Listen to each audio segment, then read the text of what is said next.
Bien, bonjour à celles et ceux que je n'aurais pas salués, mais je crois que tout le monde a été déjà salué.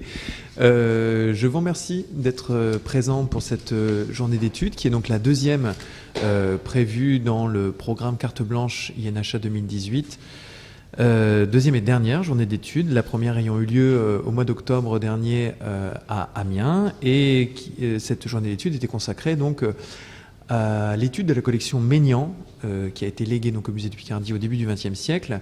Et c'est de l'étude de cette collection donc, qu'est parti ce projet. L'idée des deux journées d'études, c'était vraiment d'avoir une vision d'abord focale puis élargie sur la question des dons et des legs concédés au musée en France. Donc la première journée d'études était consacrée uniquement au musée de Picardie et à la collection Maignan, avec des approches très diverses, muséographiques, architecturales. Et donc cette deuxième journée d'études, on a voulu questionner à nouveau cette problématique des dons et des legs, mais dans une perspective élargie, à la fois sur le plan géographique et chronologique. Et donc je suis très heureux d'accueillir aujourd'hui les intervenants qui ont bien voulu se joindre à nous pour une série d'études de cas consacrées donc à cette question. Donc on va avoir des interventions très diverses avec des cas de figure très variés. Et je crois que c'est ce qui fait tout l'intérêt de cette journée. Donc je vais céder la parole à France, qui est donc notre hôte aujourd'hui. Et merci encore à vous d'être ici. Merci Nicolas. Effectivement, nous sommes heureux de vous accueillir aujourd'hui pour cette deuxième journée d'études qui se tient dans le cadre de la carte blanche décernée à l'Université d'Amiens et au musée d'Amiens pour l'année 2018. Peut-être juste un mot pour revenir sur ce principe de la carte blanche. Depuis 2015, l'Institut national d'histoire de l'art propose une aide, un soutien à la fois financier et logistique et scientifique à un projet porté par une université de région qui s'associerait avec un laboratoire de recherche, avec un musée, avec une école d'art pour porter un projet scientifique disons avec des volets d'application à la fois pédagogiques, de médiation scientifique, qui permettrait donc de mettre en synergie les acteurs de l'histoire de l'art dans une région donnée. Et nous avons été très heureux de pouvoir soutenir le projet proposé par Nicolas Smelty et les collègues du musée d'Amiens autour de la collection Maignan, qui est une des grandes collections constitutives du musée d'Amiens. Ce n'est pas le legs fondateur comme on l'a parfois présenté, mais ça a été un don vraiment majeur en 1908 pour le musée, qui a engendré la création aussi d'un pavillon spécifique et qui, après la disparition de sa veuve et aussi des aléas à la fois logistiques, politiques, historiographiques, a un peu disparu de la mémoire de cette institution et de ses cimaises et est réapparu donc comme un projet indispensable pour la réouverture ou au moment de la réouverture du musée d'Amiens. Donc c'est un projet à la fois d'investigation historiographique qui est mené de façon conjointe par les conservateurs et les enseignants-chercheurs d'Amiens, qui est mené autour de cette figure très importante pour l'histoire du musée, mais aussi pour une certaine histoire des collections privées. Nous en parlons à l'instant. Albert Maignan avait une personnalité très complexe d'artiste, collectionneur, archéologue, et c'est un personnage qui méritait qu'on lui consacre une étude plurielle. Et à l'instant, Nicolas Smelty l'a rappelé, le fait de pouvoir mener une réflexion collective avec aussi l'association d'étudiants d'histoire de l'art à cette recherche a permis de mettre effectivement en avant des traits de caractère de cette collection et de ce collectionneur. Et nous avons donc aussi ici dans la salle des étudiants qui travaillent sur Albert Maignan et dont les travaux sont directement liés à cette carte blanche, ce dont nous nous félicitons évidemment. L'idée était aussi de pouvoir, en tant qu'Institut national d'histoire de l'art, favoriser, disons, la circulation des jeunes chercheurs, de mettre en relation les experts, et nous avons donc accueilli à plusieurs reprises les étudiants de l'Université d'Amiens pour des recherches menées ici à la bibliothèque de l'INHA, mais aussi dans les lieux de documentation comme ceux de Cluny ou du Louvre. L'idée étant vraiment de faciliter un accès aux ressources documentaires pour faire avancer au mieux les travaux collectifs. Et l'idée était aussi de faire voyager finalement les chercheurs autour de cette question à la fois du legs Maignan, mais aussi de cette question des collectionneurs, donateurs, et donc le sujet qui nous concerne aujourd'hui, entre Amiens et Paris, pour amener les uns et les autres à se rencontrer et à nouer un dialogue fécond. C'est un sujet qui est absolument essentiel aussi pour l'INHA, qui a dès le début réfléchi à l'histoire des collections, avec des programmes anciens comme le répertoire des tableaux italiens dans les collections françaises, mais d'autres programmes aussi qui se sont intéressés aux figures de collectionneurs. Et c'est donc pour nous aussi un enrichissement véritable de pouvoir dialoguer avec vous aujourd'hui sur ces questions-là, qui nous préoccupent depuis longtemps et qui semblent aussi à chaque rencontre que l'on peut avoir avec les collègues dans les musées un sujet crucial dans la connaissance de ses propres collections, c'est-à-dire vraiment l'étude de ces collectionneurs qui ont forgé, qui ont contribué à façonner le profil des collections dans chaque institution.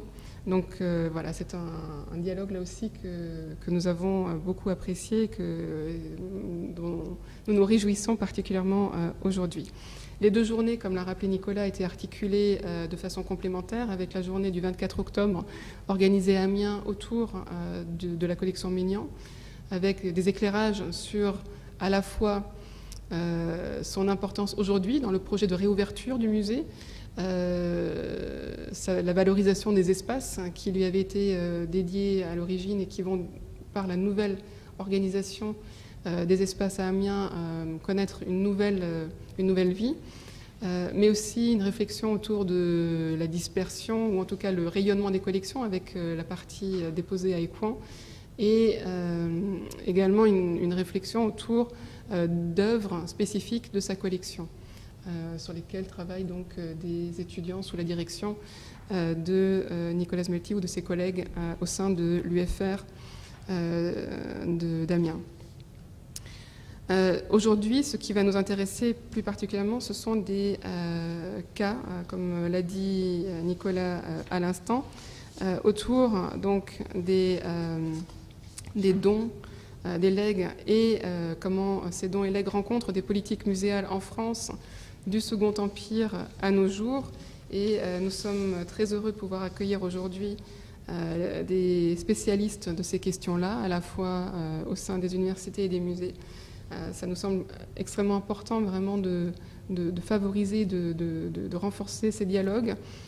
Nous commencerons donc par entendre Arnaud Bertinet aujourd'hui, qui a publié sa thèse sur l'histoire des musées sous le Second Empire sur tout le territoire français, et qui vient très récemment de publier avec Jean-Christophe Diedrich et Julien Trapp une monographie très importante consacrée au musée de Metz, une somme avec laquelle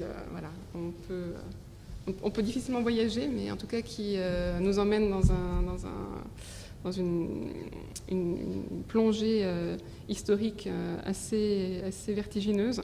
Et il nous présentera donc la question des dons sous le Second Empire et cet effet de systématisation, comme il l'a appelé, d'un cercle vertueux.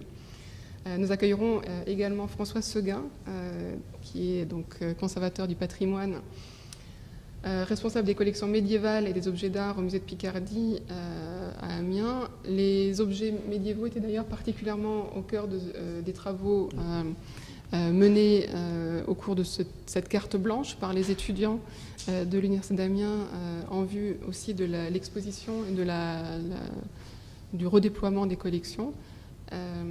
Et c'est ce que François Seguin va nous présenter donc aujourd'hui également. Nous accueillerons Elikia Kando, directrice du musée de Boulogne-sur-Mer, qui nous présentera les collections alaskiennes à Boulogne-sur-Mer, avec donc aussi cette question des objets non occidentaux dans les collections de région. Et ça, c'est une question qui nous intéresse aussi particulièrement par rapport à des programmes de recherche que nous menons actuellement à l'INHA sur les objets d'Afrique subsaharienne, un sujet brûlant actuellement, sur lequel nous ne nous étendrons pas, mais aussi sur les objets asiatiques dans les collections publiques françaises, entrées par des dons de collections, sur lesquels donc nous proposons aussi des approches à la fois monographiques, mais aussi méthodologiques sur la façon dont ces objets ont pu être compris, intégrés à des systèmes de classement, de catégories au cours de leur entrée au XIXe et XXe siècle. Cet après-midi, nous entendrons Benjamin Findinier, directeur des musées de Honfleur, sur des dons et legs faits au musée Eugène Boudin. Et nous entendrons également Thomas Wierzbinski, qui est directeur adjoint du musée départemental Matisse, sur aussi des questions juridiques et un aspect extrêmement important dans cette conception même du don et du legs, des remises fiscales et de la valorisation qui en suit. Et enfin, nous entendrons Virginie Vignon, responsable du pôle exposition collection au Cygne, le Centre national du graphisme de Chaumont, autour du legs du Tailly en particulier. Nous tenons vraiment à vous remercier d'avoir accepté l'invitation à cette journée. Et comme cette journée est enregistrée, nous sommes aussi certains de pouvoir atteindre un public plus large qui va pouvoir agréger finalement les résultats de ces journées en les consultant dans nos archives audiovisuelles. Et je tiens donc aussi à remercier toute l'équipe de l'INHA qui a permis la mise en place de cette journée au sein du service des manifestations, que ce soit Marina Kerr, Elsa Najm ou Alexandre Collet, et également mes collègues conseillères scientifiques, Ariane James-Sarrazin, Isabelle Marchesin, qui ont été les interlocutrices de Nicolas Melti pour la gestion de ce projet. Et évidemment, je remercie Nicolas Melti, qui a été un partenaire particulièrement constructif et inventif pour cette carte blanche. Merci beaucoup. Bien, on va immédiatement céder la parole à Arnaud Bertinet, qui nous fait l'amitié et l'honneur de venir proposer une communication sur la question des legs, enfin des dons sous le Second Empire. Donc Arnaud est maître de conférence ici même, à Paris 1, et il va donc vous parler de cette question très précise dans une perspective historique qui, on a décidé de le mettre en début de programme parce que justement sa communication devrait normalement planter un petit peu le décor sur ce que seront les réalités muséales par la suite. En tout cas, il va nous faire part d'une certaine réalité sous le Second Empire qui évolue par la suite, bien évidemment. Donc Arnaud, fort de ton expérience sur la question de l'histoire des musées, des collections, eh bien, nous sommes toutes oui. Et nous te remercions d'avance. Merci Nicolas. Et merci pour l'invitation, bien entendu. Je suis très heureux de parler de tout ça avec vous aujourd'hui et de partager donc ces recherches qui sont déjà en partie publiées, mais il y a quand même quelques petites choses inédites parce que le mirage de l'exhaustivité n'est qu'un mirage et on rate toujours des choses dans nos thèses et dans nos publications et donc il y a quelques petites nouveautés. J'ai décidé de balayer de façon large en fait pour expliquer justement cette mise en place d'une systématisation des donations face au musée français et l'accélération qui se passe sous le Second Empire. Voilà ce que je vais vous présenter. Donc en décembre 1869, Alfred Emilien de Nieuwkerk, donc sculpteur, directeur des musées impériaux, surintendant des Beaux-Arts, qui est depuis 20 ans engagé au développement du Louvre, dirige une réunion de la commission des dons pour l'envoi d'œuvres d'art vers la province. C'est une commission qui est mise en place en écho à l'envoi fondateur de Chaptal en 1801. C'est une commission voulue par le maréchal Vaillant et Napoléon III, qui va, comme ça, lister plus de 2000 tableaux, plusieurs milliers d'objets d'art dans les réserves des musées impériaux, destinés à être envoyés vers les régions. La commission va faire ce travail de liste, mais ne verra pas l'envoi des œuvres, puisque le Second Empire va s'effondrer en 1870, et c'est la Troisième République naissante, à partir de 1872, qui va envoyer en fait ces œuvres vers les musées en région.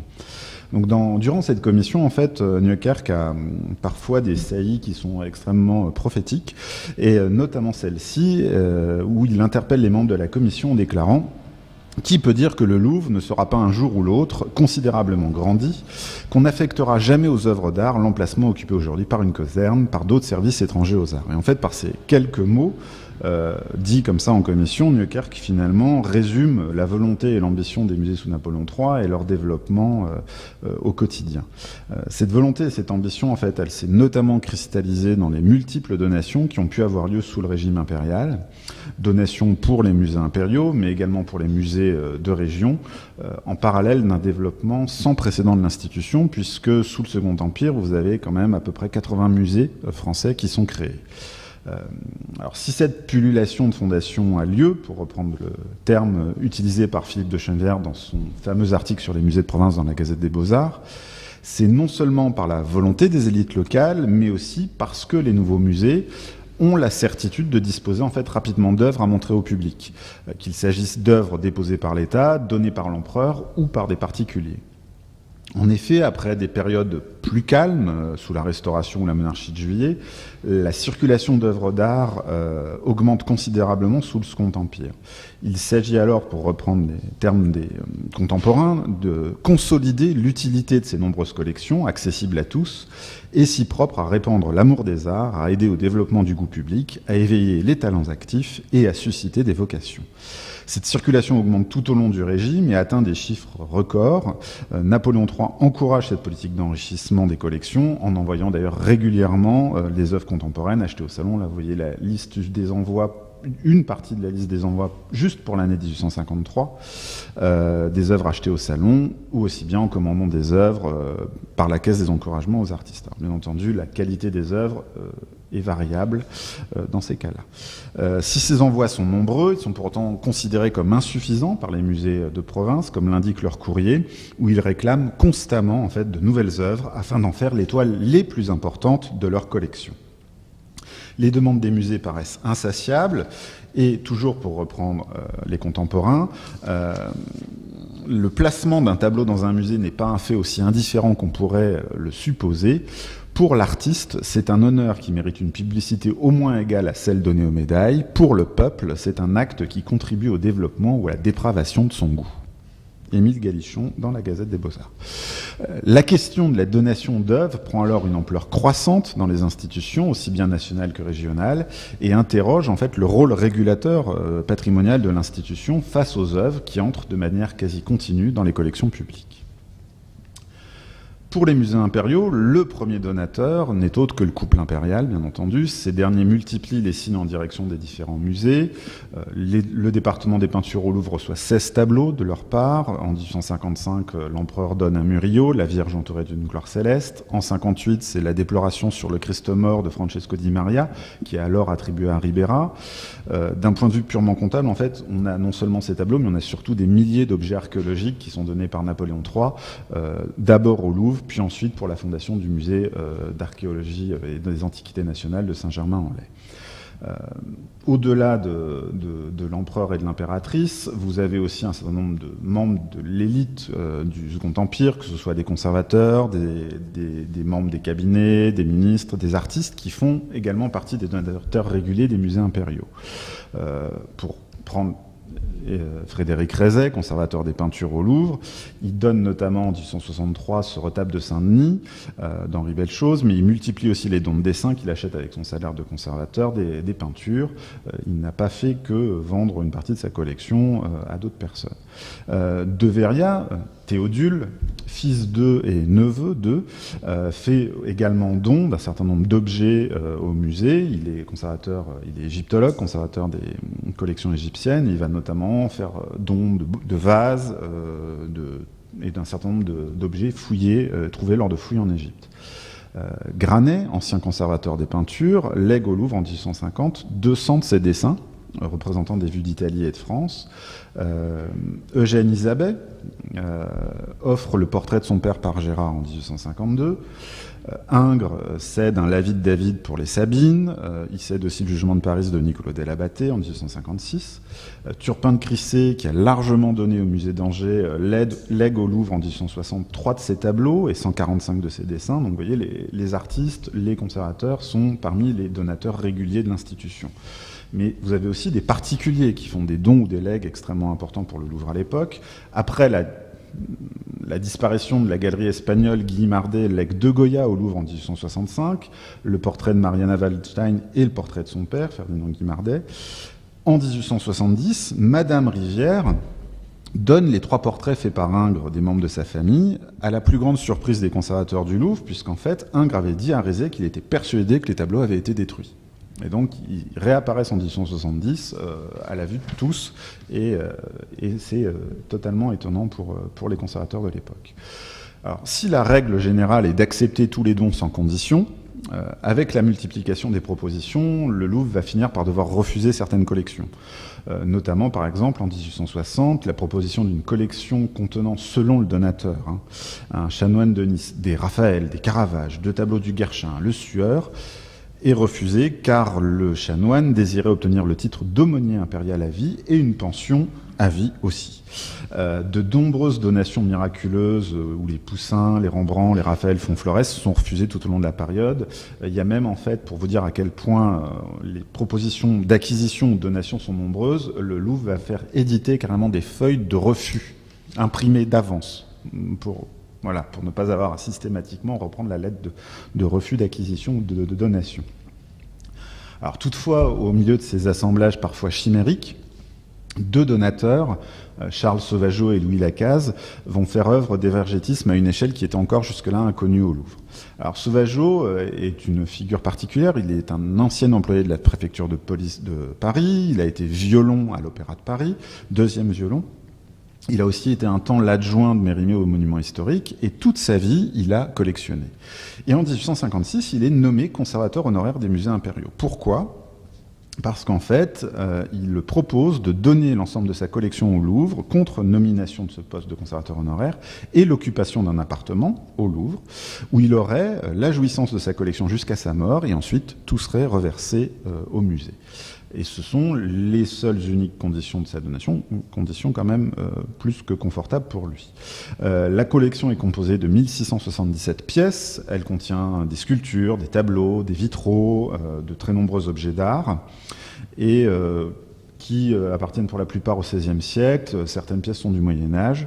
Alors, il y a des œuvres importantes, mais aucune réellement de premier ordre dans cette collection.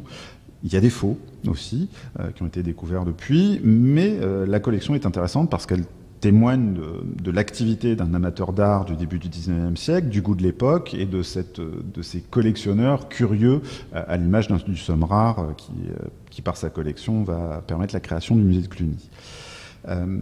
Donc Sauvageot organise la présentation de sa collection au Louvre, dans les salles qui lui sont dédiées, prépare le catalogue qui doit accompagner la présentation, et finalement décède en mars 1860. Il n'a pas vraiment très longtemps profité de son appartement, non sans léguer 177 nouvelles pièces au Louvre, c'est-à-dire qu'il, durant 3 ans, il a encore collectionné 177 nouvelles pièces. Sa collection est ouverte au public à partir de ce moment-là, mais rapidement, en fait, devant le manque de place déjà criant au Louvre, les objets vont être redisposés dans les nouvelles salles du département des objets du Moyen-Âge et de la Renaissance par Henri de Barbey-de-Jouy, qui est le conservateur en charge de ces collections. L'autre très grande collection, c'est la collection de Louis Lacaze, qui, elle, est clairement exceptionnelle pour l'époque.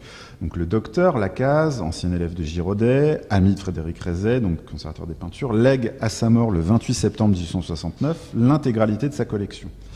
La collection, d'un point de vue monétaire, est estimée entre 1 500 000 et 2 millions de francs. Et sa libéralité est exceptionnelle et extrêmement rare, puisqu'en fait, Lacaze ne donne aucune condition à son geste. Tout au plus, espère-t-il, dans son testament, mais il ne le demande pas, il espère, que l'administration voudra bien consacrer une salle à ses toiles. Il permet même à l'administration d'envoyer les œuvres les plus faibles de la collection, si elle le souhaite, vers les musées de province, ce que Rezet s'empresse de faire en prévoyant de reverser 297 œuvres vers les musées de région. Le nombre définitif de tableaux donné par Lacaze est annoncé par Rezet le 8 novembre 1869. 582 œuvres sont léguées au Louvre. Et ce qui est intéressant, c'est que l'état des tableaux de la collection dressés par Lacaze en 1855 n'en comptait que 455. C'est-à-dire qu'en 4 ans, il a racheté 130 œuvres. Voilà. Après donc de longues réflexions, le conservatoire décide de déplacer les œuvres de la collection Campana, qui étaient installées depuis 4 ans dans ces nouvelles salles du musée Napoléon III au Louvre, pour présenter la collection Lacaze. La salle est inaugurée le 14 mars 1870 par l'empereur et l'impératrice et ouverte au public à partir du 15 mars.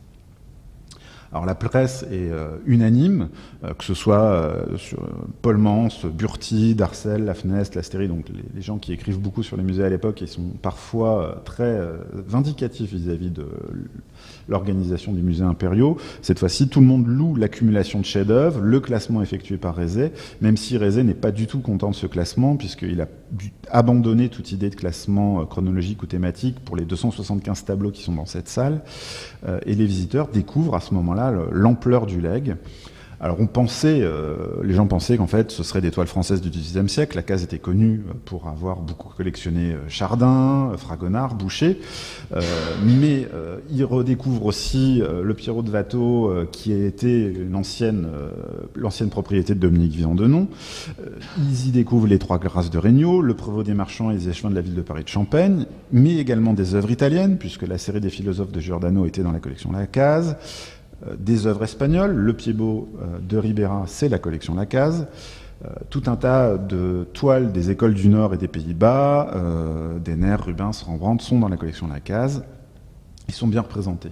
Donc c'est une collection incroyable, et donc ce qui est intéressant, c'est que les donations destinées au Louvre sous le Second Empire se terminent par un legs d'une ampleur inédite d'un collectionneur privé, et qui symboliquement, et c'est ça qui est assez intéressant, éclipse dans les salles même du musée le plus important achat effectué par l'administration de Napoléon III, celui de la collection Campana. Et donc on favorise le collectionneur privé plutôt que l'empereur dans la présentation de la collection.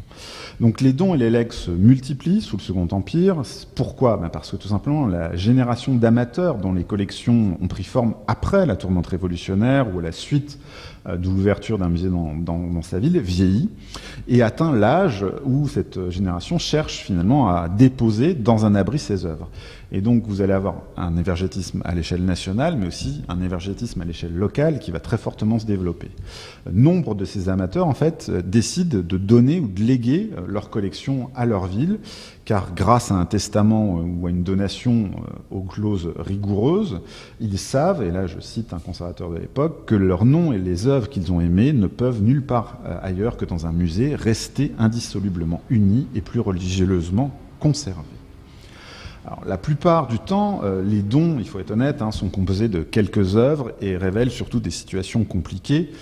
Le musée de Metz reçoit ainsi une dizaine d'œuvres en dons ou legs sous le Second Empire, des œuvres plutôt de faible valeur. Mais la situation du musée est telle à l'époque qu'en fait, ça pose plus de problèmes aux conservateurs qu'autre chose de recevoir des œuvres, puisqu'il faut remanier à chaque fois la présentation de la collection, qu'il faut un peu plus resserrer toujours les rangs pour tâcher de faire rentrer les tableaux sur les simèses.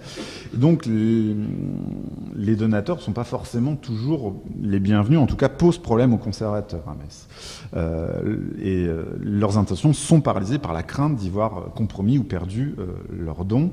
Donc les donations dépendent beaucoup de l'image dont dispose l'institution parmi les élites locales aussi. Ça, il faut en avoir pleinement conscience. À Lyon, par exemple, les dons et les legs les plus nombreux sont effectués en faveur du musée archéologique et non pas du musée des Beaux-Arts.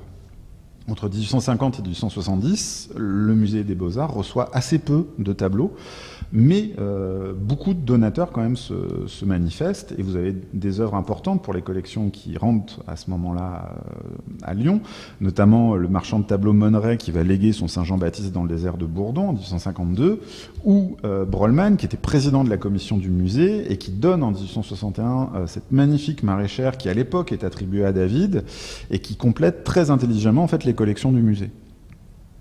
Dans les années 1850, un musée est reconnu, est très reconnu, c'est le musée de Nantes. Et là, pourquoi ? Notamment pour sa politique d'achat. Nantes achète beaucoup sur le marché, achète des artistes contemporains. Nantes est le premier musée à acheter un Courbet. Nantes achète des Jérôme. Enfin voilà, parce qu'il y a des expositions. Et d'ailleurs, vous voyez actuellement à Nantes, il y a l'exposition qui reprend cette histoire des expositions nantaises et des achats du musée lors de ces expositions. Et donc mais ce qu'il faut savoir, c'est que le fait d'acheter fait que le musée est connu et que durant la période du Second Empire, plus de 100 œuvres sont données ou léguées au musée. Le premier des grands donateurs à Nantes, c'est Edgar Clark, duc de Feltre, et en 1852, puis vous avez une autre donation en 54 qui est celle du roi de Saint-Bedan. Ce qui est intéressant, c'est qu'ils font rentrer au musée de Nantes en fait des œuvres représentatives de la peinture française des années 1830-1850, donc des œuvres récentes. Alors Edgar Clark, duc de Feltre, meurt en mars 1852, il lègue en réalité sa collection au Louvre, à condition que les tableaux soient tous réunis dans la même salle. Le Louvre ne peut pas accepter le legs, en fait, parce qu'il y a des toiles contemporaines. Et les toiles contemporaines ne sont pas censées être présentées sur les simèses du Louvre. Le Luxembourg, à l'inverse, qui pourrait être du coup l'autre bénéficiaire de la donation, ne peut accepter les tableaux trop anciens. Du coup, les musées impériaux se tournent vers les institutions de région. Les exécuteurs testamentaires vont visiter le musée de Nantes et annoncent par la suite leur intention de choisir la ville comme légataire de la collection. Alors, la proposition est immédiatement approuvée par le conseil municipal et on va faire des travaux et mettre en place une salle destinée à la collection Clark de Feltre à partir de 1854. Collection qui très rapidement va redescendre dans l'estime des Nantais, notamment parce qu'il y a tout un tas justement de clauses obligatoires par rapport à la donation au legs. Et ce qui fait que le musée est plus ennuyé qu'autre chose par ce legs, notamment face à la donation sans condition de la collection du roi de Saint-Bedan à ce moment-là. En effet, en juin 1854, et sans doute dans un cercle vertueux qui se met en place, puisque les legs et les dons crée une dynamique, Urvois de Saint-Bedan propose à la ville la fondation d'une œuvre charitable, qui est l'asile Sainte-Anne, et offre en échange sa collection de tableaux au musée. Alors, moins retentissant que le legs Clark de Feltre dans la presse, le don d'Urvois de Saint-Bedan permet cependant à la ville de Nantes d'obtenir notamment, et j'ai dû faire des choix, la halte de cavalier de Wouvermans, l'esquisse du combat de Nazareth de Gros, ou encore la ballade de Lénore d'Horace Vernet. Tout petit format, ne vous laissez pas tromper par le PowerPoint, qui est pour moi un tableau fascinant de Vernet.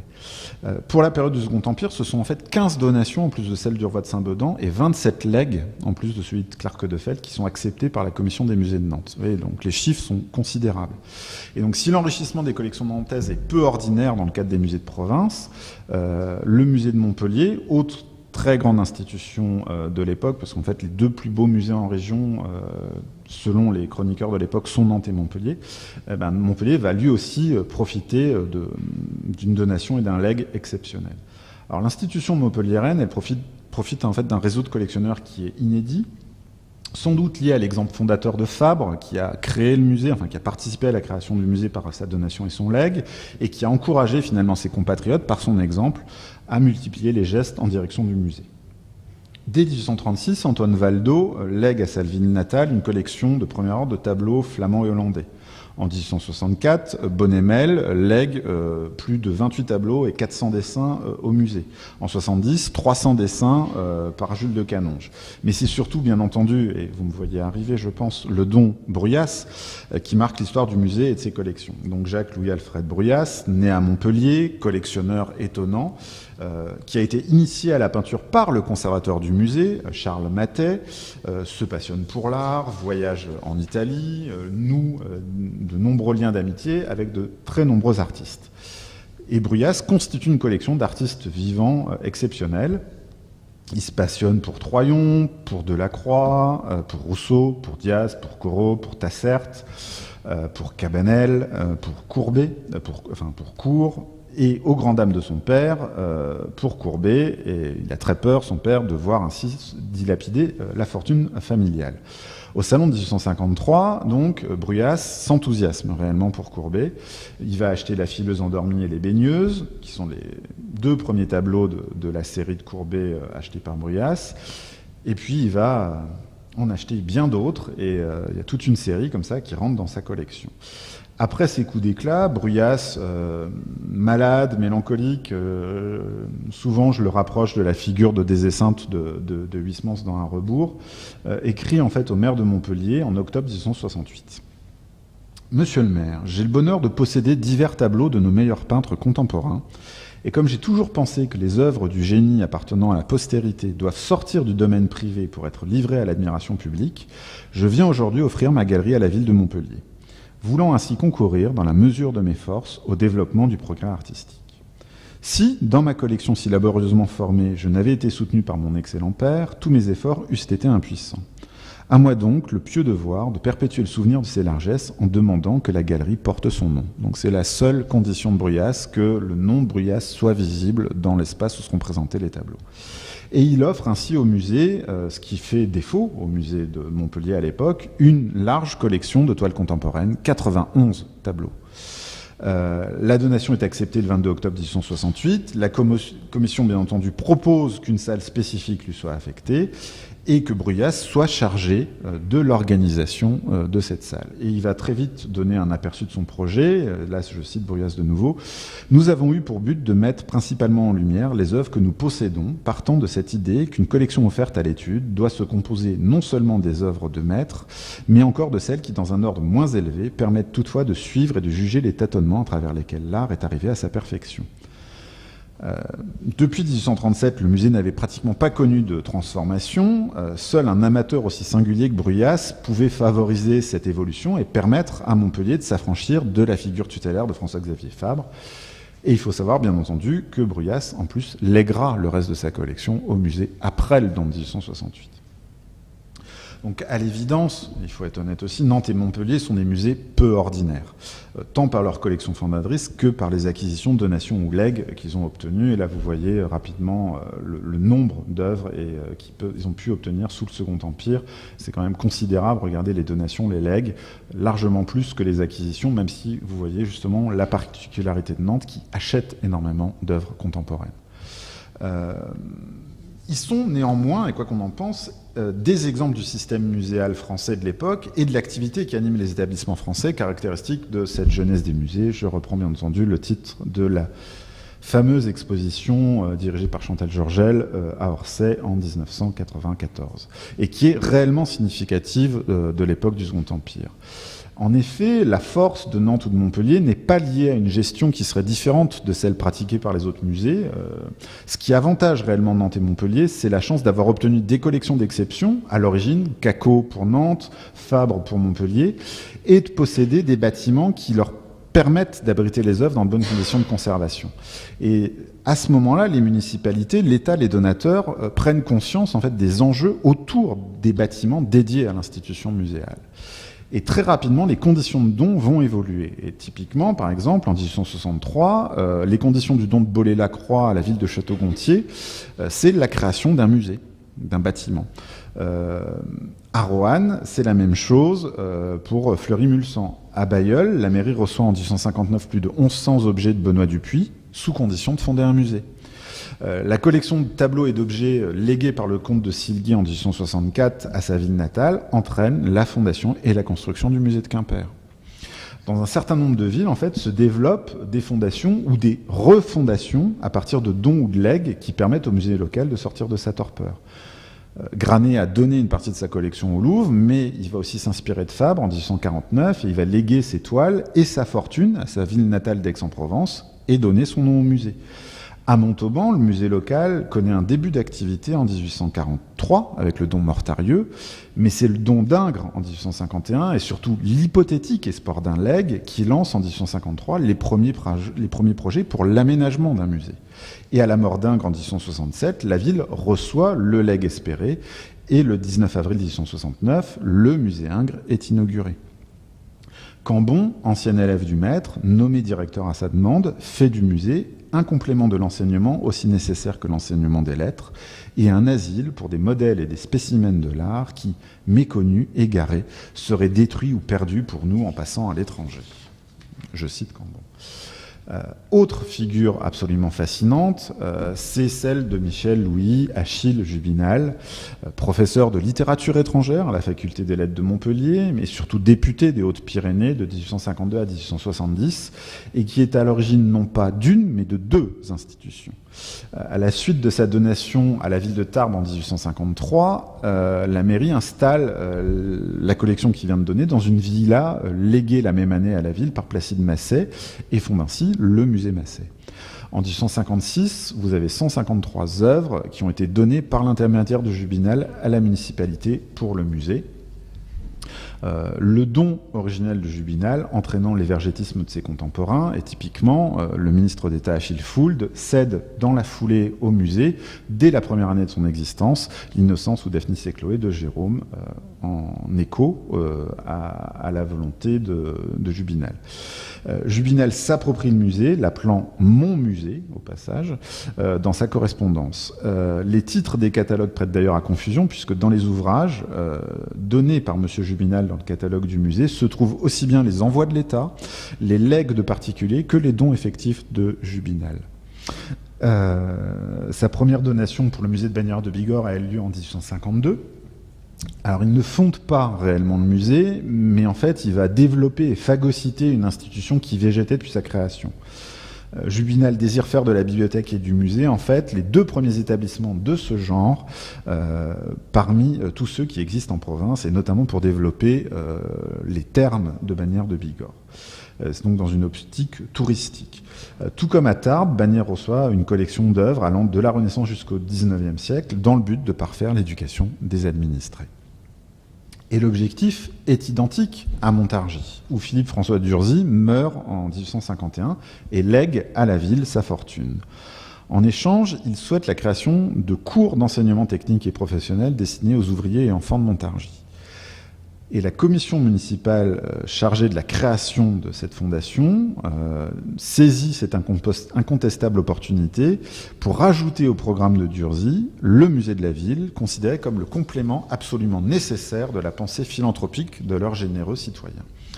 Et là, c'est Henri Tricty, donc le sculpteur, originaire de Conflans-sur-Loing, donc à côté de Montargis, qui va largement participer au projet de création du futur musée Girodet, dessiner le fronton du musée, acheter toute une série de marbres antiques et de copies de marbres antiques qui vont être insérés dans le parcours muséal, diriger les travaux de décoration de l'édifice, et tout a été conservé aux archives à Montargis. Donc vous voyez là les lettres largement illustrées de Tricty à la commission du musée, pour justement réfléchir, penser le parcours muséal et les travaux de décoration de l'édifice.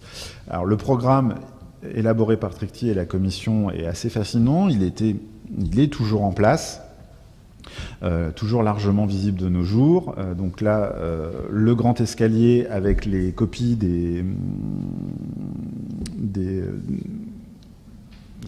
du Parthénon, au British Museum, qui sont commandés par Tricty,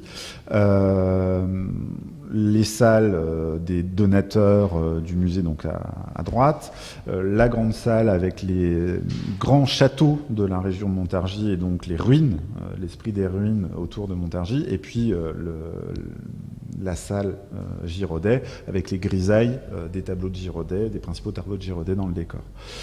Donc c'est un programme unique élaboré par Tricty et qui représente vraiment, si vous voulez, la synthèse de la vision du musée par un artiste à l'époque et qui est à l'image de cette vision qui atteint un niveau inédit pour les musées dans la période du Second Empire et qui a atteint un niveau inédit dans une autre fondation dont je ne vais pas pouvoir développer l'histoire faute de temps, qui est bien entendu le musée de Picardie. Musée fondé par une société des antiquaires, la Société des antiquaires de Picardie, c'est une donation, le musée, à la ville d'Amiens, et donc c'est pour ça que j'en parle. Un temps annoncé comme la première annexe muséale des musées impériaux français. Là, vous voyez le projet de transformer le musée Napoléon en annexe du Luxembourg. Ça a réellement existé. On a longtemps cru que c'était une fantaisie, mais le projet a été discuté par Nieuwkerk, le maréchal Vaillant et Napoléon III, et refusé par Napoléon III. Et qui devient en fait ce musée Napoléon l'exemple-homme tant recherché par les contemporains dans leur quête d'un musée modèle, avec ce plan qui reprend bien entendu la cour carrée du Louvre. Et que ce soit dans son parcours, dans ses décors, dans ses collections, Amiens est le lieu de multiples expérimentations muséographiques et annonce les multiples palais-musées qui vont se construire sur l'ensemble du territoire français pour accueillir les donations des collectionneurs français. Et il est lui-même une donation. Donc si l'action de ces donateurs peut paraître exceptionnelle et que, comme l'écrit Charles Lecoeur, conservateur du musée de Pau, excepté dans quelques villes privilégiées, mais un certain nombre de villes finalement, les musées de province sont en général pauvres, timides et peu fréquentés, la fréquence de ces donations est devenue sans commune mesure avec les périodes précédentes. Le Second Empire est la période durant laquelle naît l'impulsion décisive à la reconnaissance de l'institution muséale dont l'ampleur s'affirme sous la Troisième République.